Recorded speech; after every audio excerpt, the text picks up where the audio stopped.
러시아 반도체 공장이 우크라이나 탄도미사일에 직격당했습니다. 수도 모스크바 인근의 위성통신센터가 드론 공격으로 불탔습니다. 크림반도 케르치 해협의 석유 터미널 7개 중 5개가 밤새 화염에 휩싸였습니다. 모스크바의 모든 공항이 폐쇄됐고 150편 이상의 항공편이 취소됐습니다. 그리고 이 모든 것이 하루 안에 일어났습니다. 이것을 단순한 드론 공격이라고 부른다면 뭔가 중요한 걸 놓치는 겁니다. 오늘 우크라이나가 보여준 것은 전선을 밀어붙이는 능력이 아니에요. 러시아의 전쟁 기계 자체를 동시에 여러 곳에서 심장부를 겨냥해 부수는 능력입니다. 그렇다면 러시아는 과연 이걸 감당할 수 있을까요? 그리고 이 공격의 진짜 의미는 무엇일까요? 오늘 러시아는 이 공격들을 대부분 요격됐다고 주장합니다. 그러나 공항은 닫혔고 공장은 탔으며 시민들은 주유소 앞에 줄을 섰습니다. 요격이 성공했다면 이 결과는 어떻게 설명해야 할까요? 오늘 우리가 들여다볼 것은 3가지입니다. 첫째, 오늘 하루 실제로 무슨 일이 있었는지 사실부터 정리하겠습니다. 둘째, 우크라이나가 왜 지금 이 방식으로 싸우는지 그 전략적 논리를 해부합니다. 셋째, 러시아 방공망이 직면한 수학적 함정, 그리고 이 전쟁이 한반도 안보와 어떻게 연결되는지까지 짚어보겠습니다. 보로네시입니다. 러시아 중부의 이 도시에는 전자부품 생산 공장이 있습니다. 정밀 유도무기에 들어가는 반도체를 조립하는 곳이죠. 어제 이 공장에 우크라이나 탄도미사일이 떨어졌습니다. 우크라이나 참모부는 이 타격을 공식 확인했습니다. 공장 건물이 무너지는 항공사진이 공개됐습니다. 이 공장이 왜 중요하냐면요. 러시아는 전쟁 초기부터 서방 반도체 제재에 시달려왔습니다. 세탁기를 분해해 칩을 뽑아 쓰고 이란과 북한을 통해 우회 수입하며 버텨왔어요. 보로네시 공장은 그 버팀목 중 하나였습니다. 이스칸데르 단거리 탄도미사일, 칼리브르 순항미사일 이런 무기들의 유도장치에 들어가는 부품을 조립하는 역할을 해왔다는 분석이 나옵니다. 탄도미사일 한 발이 이 공장을 직격했다는 것은 우크라이나가 단순히 전선 근처를 건드리는 게 아니라 러시아 무기 생산의 뿌리를 겨냥하고 있다는 뜻입니다. 러시아가 이 공장 없이도 다른 경로로 부품을 조달할 수 있을지는 아직 불분명합니다. 다만 이런 그림을 상상해 보세요. 보로네시의 어느 공장 노동자가 아침 출근을 했습니다. 그는 자신이 조립하는 부품이 어디에 쓰이는지 정확히 알지 못했을 수도 있습니다. 그저 월급을 받고 일하는 사람이었겠지요. 그러나 그 부품이 달린 미사일은 우크라이나 민간인의 지붕을 뚫었을 것입니다. 그리고 오늘 그 공장 건물이 무너졌습니다. 전쟁의 비용은 언제나 이런 식으로 돌아옵니다. 하지만 조달 경로가 얼마 남지 않은 상태에서 핵심 시설 하나가 더 사라졌다는 사실은 장기적으로 러시아 미사일 생산 속도에 영향을 미칠 수밖에 없습니다. 같은 날 모스크바에서 북쪽으로 약 120km 떨어진 두부나, 이곳에는 러시아의 우주 및 위성 통신을 관장하는 센터가 있습니다. 위성 유도와 미사일 통신, 군 지휘 체계와 연결된 시설이에요. 우크라이나 드론 운용팀이 이 센터를 타격했고 우크라이나 참모부가 공식 확인했습니다. 불꽃이 피어오르는 사진이 공개됐습니다. 러시아 국방부는 이 타격에 대해 별다른 해명을 내놓지 않았습니다. 이것을 보통의 드론 공격과 같은 선상에 놓으면 안 됩니다. 모스크바 인근, 그것도 군통신 인프라를 건드렸다는 것은 우크라이나 장거리 타격 드론의 작전 범위가 러시아가 안전하다고 생각해온 구역까지 이미 도달했다는 의미입니다. 러시아 정밀 타격 능력의 신경망 자체를 건드린 겁니다. 크림반도 케르치 해협에서는 밤새 드론 파도가 몰아쳤습니다. 러시아가 점령한 케르치 항구에 석유 터미널 7개 중 5개의 불이 붙었습니다. 항공 영상에는 검은 연기 기둥이 하늘을 뒤덮은 장면이 담겼습니다. 카프카 항구에도 화재가 발생했다는 보도가 나왔습니다. 케르치 해협은 러시아가 점령한 크림반도와 러시아 본토를 잇는 군사 및 물류의 핵심 통로입니다. 이 터미널들은 러시아군의 연료 보급선이기도 합니다. 크림반도 주둔군이 전선에서 버티는 데 필요한 연료와 물자가 이 항구를 통해 들어옵니다. 터미널 5개가 타면 그 흐름이 막히거나 줄어들고 전선에서 버티는 비용이 올라갑니다. 그리고 모스크바, 드론 공격이 이어지면서 수도 모든 공항이 폐쇄됐습니다. 셰레메티에보, 도모데도보, 부누코보, 러시아 최대 공항들이 전부 멈췄어요. 150편 이상의 항공편이 지연되거나 취소됐습니다. 공항 터미널마다 발묶인 승객들로 가득 찼습니다. 뉴스 화면에는 모스크바 주유소 앞에 길게 늘어선 차행렬이 잡혔습니다. 연료 부족 소문이 돌자 시민들이 미리 기름을 넣으러 몰린 겁니다. 전쟁이 멀리 있는 뉴스가 아니라 자신의 일상 속으로 파고드는 순간 사람들은 이렇게 움직입니다. 러시아 국방부는 드론 대부분을 요격했다고 주장했습니다. 그러나 반도체 공장이 타고 위성통신센터가 불탔으며 공항이 문을 닫았습니다. 요격했다는 주장과 현실 사이의 간격, 바로 여기에 오늘의 핵심이 있습니다. 잠깐 멈춰서 질문을 하나 해볼게요. 러시아는 왜 자국 수도 방어에 S-400을 대거 투입해야 할까요? 러시아제 장거리 지대공 미사일 방어망인 S-400은 원래 전선에서 적 항공기와 미사일을 막는 용도입니다. 그것을 모스크바 외곽에 배치한다는 것은 전선 어딘가에 방공 커버가 줄어든다는 뜻이에요. 방어할 곳이 너무 많아진 겁니다.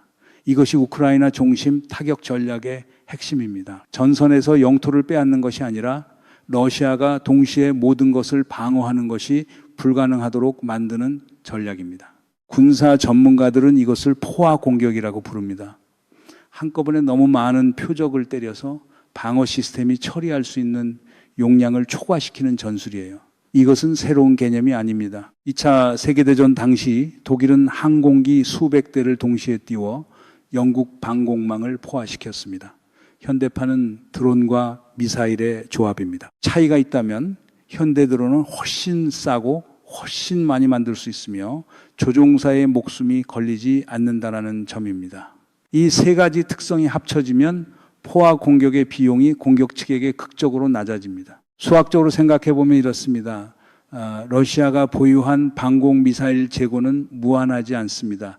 요격 한 번에 한 발이 소모됩니다. 상대가 동시에 10방향에서 공격해오면 10곳 모두를 막을 미사일이 있어야 합니다. 없으면 어딘가는 뚫립니다. 여기에는 냉정한 비용 계산이 있습니다. 드론 한 대의 제작 비용은 수백 달러에서 수천 달러 수준입니다. 요격에 쓰이는 미사일 한 발은 수십만 달러에서 수백만 달러입니다. 우크라이나는 싼 걸로 공격하고 러시아는 비싼 걸로 막는 구조입니다. 드론 하나 떨어뜨리는데 수십 배 비싼 미사일을 쓴다면 이 교환 비율은 러시아 방공 미사일 재고를 빠르게 소진시킵니다. 그런데 오늘 우크라이나는 여기에 전략적 표적 선정을 더했습니다. 값싼 드론 수십 대가 공항과 터미널을 동시에 두드리는 동안 고가의 탄도미사일은 반도체 공장과 위성센터를 정확히 겨냥했습니다. 막는 쪽은 어디에 비싼 요격 미사일을 써야 할지 모릅니다. 결과적으로 어딘가는 뚫립니다. 러시아가 반박할 수 있는 지점도 솔직하게 짚어야 합니다. 러시아의 방어 체계가 하루아침에 무너진 것은 아닙니다. 상당수 드론이 실제로 요격됐거나 전자전에 의해 교란됐을 가능성이 있고 러시아 국방부의 대부분 요격 주장이 완전한 거짓이라고 단정하기도 어렵습니다. 전선에서 러시아의 보병 압박은 여전히 우크라이나에 실질적인 부담을 주고 있습니다. 그리고 러시아의 억압기제 FSB 국내 통제 시스템은 아직 작동하고 있습니다. 드론이 날아다니는 동안에도 푸틴 정권이 흔들리고 있다는 신호는 오늘 당장 보이지 않습니다. 이 점을 놓치면 오늘의 공격을 과대평가하게 됩니다. 그러나 바로 이 그러나가 중요합니다. 반도체 공장이 타면 다음에 만들어질 미사일의 수가 줄어듭니다. 위성통신센터가 뚫리면 러시아 정밀 유도무기의 신뢰도가 흔들립니다. 석유 터미널 5곳이 화염에 휩싸이면 흑해와 크림반도 전선의 보급이 줄어듭니다. 그리고 방공 시스템이 수도 방어에 묶이면 전선의 어딘가에 구멍이 생깁니다. 이것들은 오늘 당장 전세를 뒤집지 않습니다. 하지만 전쟁은 결국 누가 더 오래 버티는가의 싸움이고 버티는 비용이 올라갈수록 그 싸움의 결말은 가까워집니다. 2016년 6월 22일이었습니다.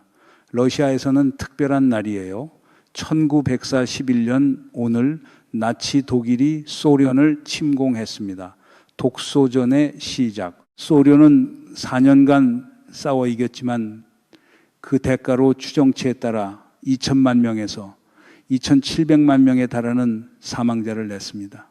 러시아가 매년 기념하는 위대한 애국 전쟁의 출발점이 바로 이 날입니다. 크렘린은 이 날을 민족적 자긍심의 근거로 자신들이 지금 치르는 전쟁을 정당화하는 서사의 뼈대로 써왔습니다. 우크라이나와의 전쟁도 나치를 몰아내는 싸움이라는 같은 언어로 포장해 왔죠. 푸틴은 그날 모스크바에서 헌화식을 했습니다. 무명 전사의 묘 앞에서 고개를 숙였습니다. 언론에는 그 장면이 퍼졌죠. 그런데 바로 그 시각 러시아 본토 곳곳에서 불이 났습니다. 역사를 기리는 제스처와 현실에서 벌어지는 일 사이의 거리, 그것이 이날 가장 선명하게 드러났습니다. 1941년 6월 22일에 히틀러의 군대가 소련 국경을 넘었다면 2016년 6월 22일에는 우크라이나 미사일이 러시아 무기 공장 지붕을 뚫었습니다. 역사가 반복되는 방식이 늘 예상한 대로는 아닙니다. 젤렌스키는 이 날의 의미를 놓치지 않았습니다.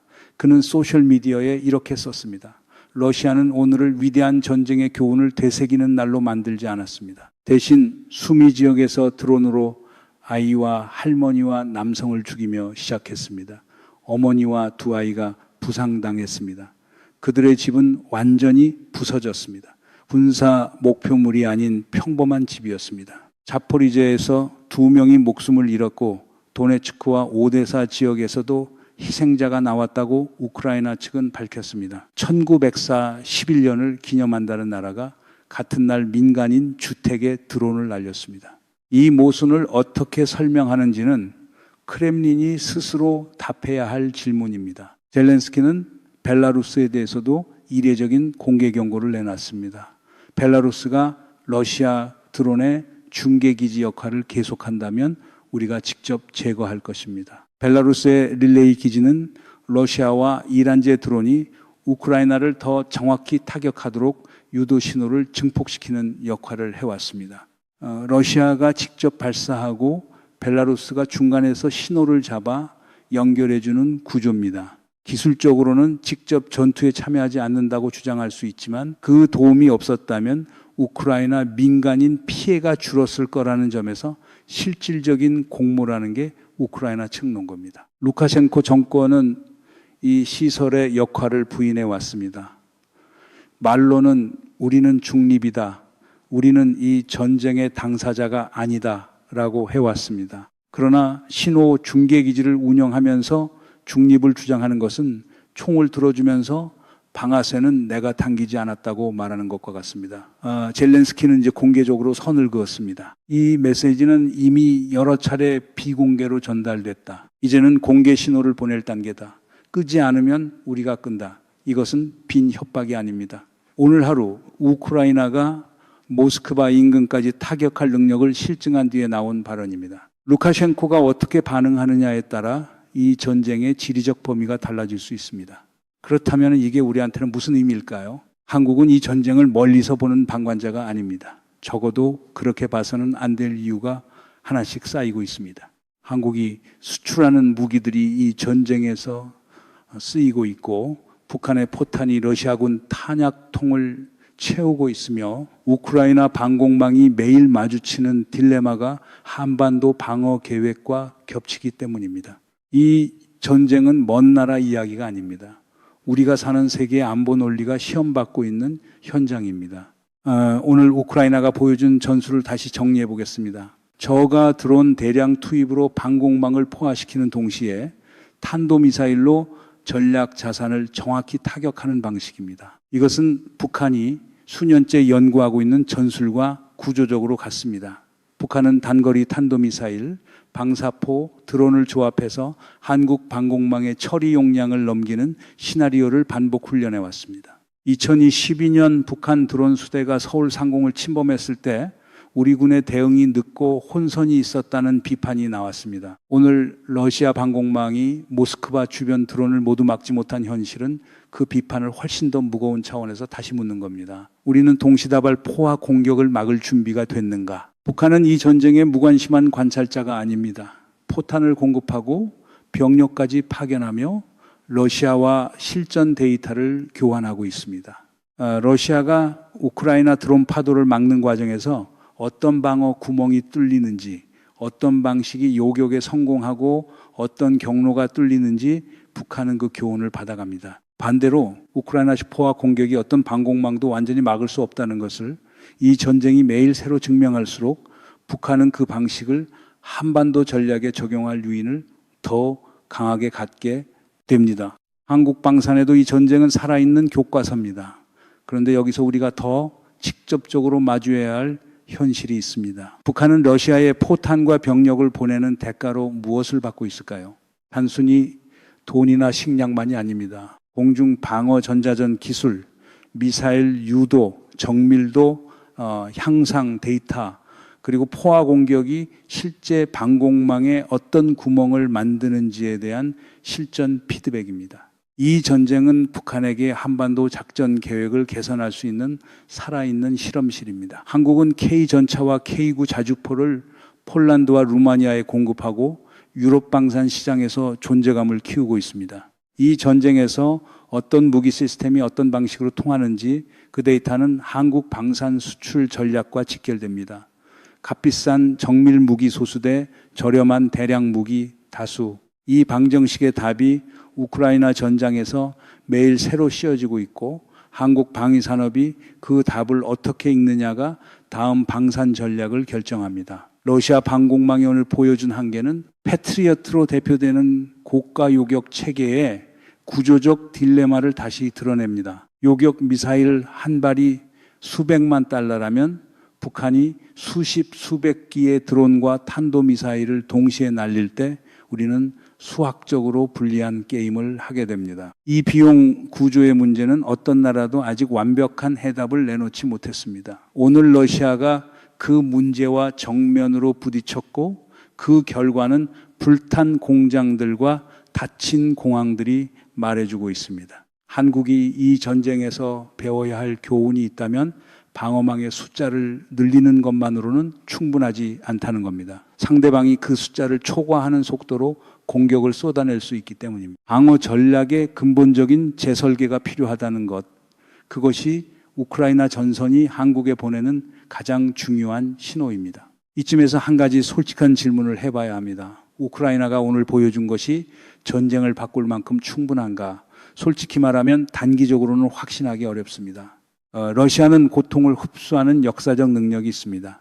제재 속에서도 경제를 운영했고 엄청난 인명 손실을 치르면서도 전선을 유지했습니다. 오늘의 공격이 내일 당장 전세를 바꾸지는 않을 수 있습니다. 하지만 전쟁의 논리는 다른 방향을 가리킵니다. 1979년 소련이 아프가니스탄에 들어갔을 때 크렘린은 몇 주면 끝날 거라 생각했습니다. 그 전쟁은 10년을 끌었고 귀환 병사에 관 경제 침체, 정보 통제 균열이 쌓이며 소련 붕괴의 한 줄기가 됐습니다. 오늘 우크라이나 전쟁을 그 결말과 직접 비교하는 것은 무리입니다. 러시아는 아직 크고 핵무기를 갖고 있으며 푸틴 정권의 억압 기제는 작동하고 있습니다. 하지만 역사가 우리에게 반복해서 보여주는 것이 하나 있다면 이겁니다. 전쟁의 비용이 감당 가능한 수준을 넘는 순간은 항상 예측보다 갑자기 옵니다. 크림반도 키르치에서 한 러시아 여성이 탈출을 시도했습니다. 차를 몰고 다리로 향했지만 길이 막혀 돌아서야 했습니다. 영상 속 그녀의 목소리에는 공포와 무기력함이 뒤섞여 있었습니다. 전쟁을 선택한 것은 크렘린이었습니다. 그 선택의 무게를 지금 지고 있는 것은 이 여성처럼 탈출구를 찾지 못한 평범한 러시아인들입니다. 주유소 앞 긴 줄에 서 있는 사람들도 공항에서 발이 묶인 승객들도 이 전쟁을 원한 것은 아니었을 겁니다. 크렘린이 이 전쟁을 저 멀리 우크라이나에서 일어나는 일로 관리해 왔다면 그 관리의 벽이 조금씩 무너지고 있습니다. 젤렌스키는 오늘 이런 말을 남겼습니다. 이 전쟁은 이제 1차 세계대전보다 더 길어졌습니다. 러시아는 2차 세계대전보다도 더 길어지길 원하는지 모릅니다. 하지만 세계는 그것을 원하지 않으며 막을 힘도 있습니다.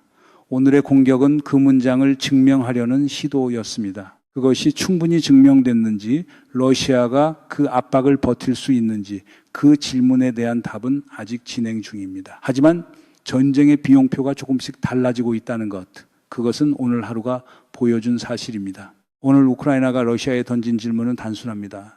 이 비용을 얼마나 더 감당할 수 있겠습니까?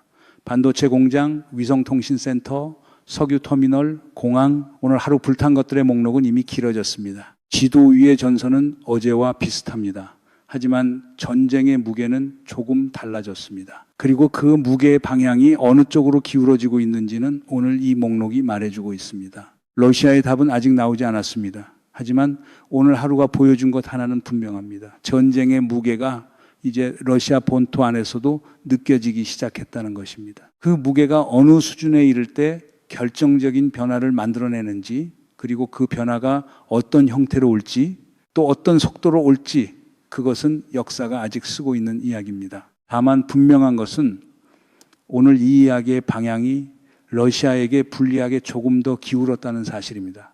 그것으로 충분합니다. 오늘은.